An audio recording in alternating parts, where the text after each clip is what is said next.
Brigadier Rajendra Singh की टुकड़ी ने 24 अक्टूबर से 26 अक्टूबर 1947 तक श्रीनगर पर हमला करने से कबायलियों को रोके रखा। उसी दौरान जम्मू कश्मीर राज्य के प्रतिनिधि भारत सरकार से बातचीत कर रहे थे।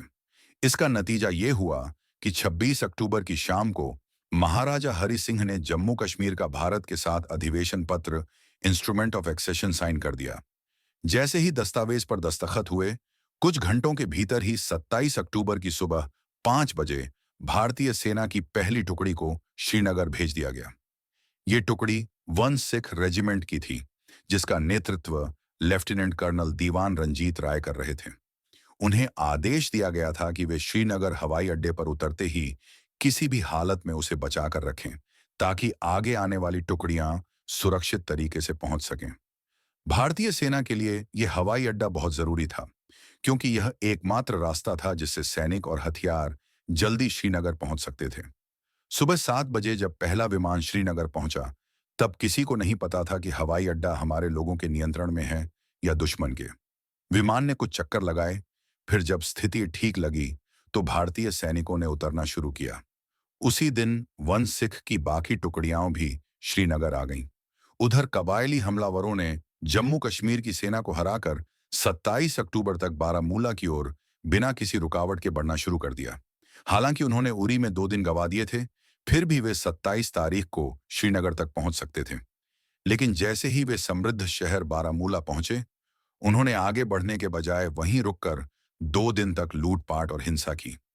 ये उनकी सबसे बड़ी गलती साबित हुई, क्योंकि श्रीनगर को जल्दी कब्जे में लेने की जो योजना थी, वह पूरी तरह इस तेजी पर टिकी हुई थी। कबायली हमलावरों के इस रुकने का फायदा उठाते हुए 1 सिख रेजिमेंट ने श्रीनगर में अपनी सुरक्षा मजबूत कर ली। शाम तक कर्नल रंजीत राय ने एक कंपनी के साथ बारामूला की तरफ कूच किया, ताकि श्रीनगर की बाहरी सुरक्षा और मजबूत की जा सके। बारामूला में उनका दुश्मन के साथ पहला मुकाबला हुआ, लेकिन जल्द ही अंदाजा को गया कि कबायलियों की संख्या बहुत ज्यादा है। वे ज्यादा समय तक उन्हें रोक नहीं पाएंगे, तो कर्नल राय ने फैसला किया कि वे श्रीनगर से 21 किलोमीटर दूर पटन के पास एक ऊंची जगह पर जाकर मोर्चा संभालेंगे। उनकी टुकड़ी दुश्मन के मुकाबले बहुत छोटी थी, इसलिए ऊंचाई से लड़ाई करना बेहतर था। लेकिन जब वे पटन की ओर लौट रहे थे, तभी वे दुश्मन की मशीन गन की फायरिंग में शहीद हो गए। उन्हें मरणोपरांत महावीर चक्र से सम्मानित किया गया। पटन की पहाड़ियों पर 1 सिख ने दुश्मनों को श्रीनगर की ओर बढ़ने से रोक दिया। दुश्मनों ने कई बार इस रुकावट को तोड़ने की कोशिश की, लेकिन वे नाकाम रहे। जब बार बार कोशिश करने पर भी सफलता नहीं मिली, तो उन्होंने अपनी रणनीति बदल दी। अब वे 2 हिस्सों में बंट गए। एक हिस्सा राजमार्ग से श्रीनगर पर दबाव बनाए रखने लगा और दूसरा बड़गाम की ओर मुड़ गया, जहां भारतीय हवाई अड्डा था। अगर दुश्मन हवाई अड्डे पर कब्जा कर लेता, तो भारतीय सेना श्रीनगर में और सैनिक नहीं भेज पाती। उस समय श्रीनगर में भारतीय सैनिकों की संख्या बहुत कम थी। फिर भी सेना ने 4 कुमाऊं रेजिमेंट के सिर्फ 50 जवानों को बड़गाम भेजा। इनका नेतृत्व मेजर सोमनाथ शर्मा कर रहे थे। मेजर शर्मा की टुकड़ी दुश्मन से 7 गुना कम थी, लेकिन उन्होंने मैदान नहीं छोड़ा। नजदीकी लड़ाई में बहुत भारी नुकसान हुआ, लेकिन उन्होंने दुश्मनों को हवाई अड्डा कब्जा नहीं करने दिया। इसी लड़ाई में मेजर शर्मा शहीद हो गए। उनकी बहादुरी और बलिदान के लिए उन्हें मरणोपरांत परमवीर चक्र दिया गया, जो कि भारत का सबसे बड़ा सैन्य सम्मान है। अब तक भारतीय सेना सिर्फ जवाब दे रही थी, लेकिन अब श्रीनगर में सैनिकों की संख्या बढ़ चुकी थी और हवाई अड्डा सुरक्षित था। सेना ने अब खुद पहल की और हमला करने की योजना बनाई।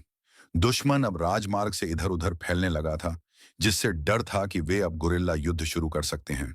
इसलिए भारतीय सेना ने सोचा कि उन्हें एक जगह लाकर पारंपरिक लड़ाई में हराया जाए। इसके लिए ब्रिगेडियर एलपी सेन ने एक बड़ा कदम उठाया। उन्होंने 1 सिख की टुकड़ी को पट्टन से शालाटिंग की तरफ हटने का आदेश दिया। योजना ये थी कि जब दुश्मन देखेगा कि पटन खाली हो गया है, तो फिर से एकत्रित होकर श्रीनगर की ओर बढ़ेंगे। इस मौके पर भारतीय सेना उन्हें 3 तरफ से घेर लेगी। 4 नवंबर को यह योजना बनाई गई और 6 नवंबर तक सैनिक अपनी अपनी जगह पर तैनात हो गए। 7 नवंबर की सुबह हजारों की संख्या में कबायली हमलावरों ने 1 सिख की पोजीशन पर गोलीबारी शुरू कर दी। इसके बाद जैसे ही बाकी टुकड़ियां सही जगह पहुंची, ब्रिगेडियर सेन ने हमला शुरू करने का आदेश दिया। 1 सिख ने सामने से, 1 कुमाऊं ने दाईं तरफ से और 7 कैवलरी ने पीछे से हमला किया। यह 3 तरफा हमला देखकर दुश्मन घबरा गया और सिर्फ 20 मिनट में उन्होंने मैदान छोड़ दिया और बारामूला की ओर भाग गए।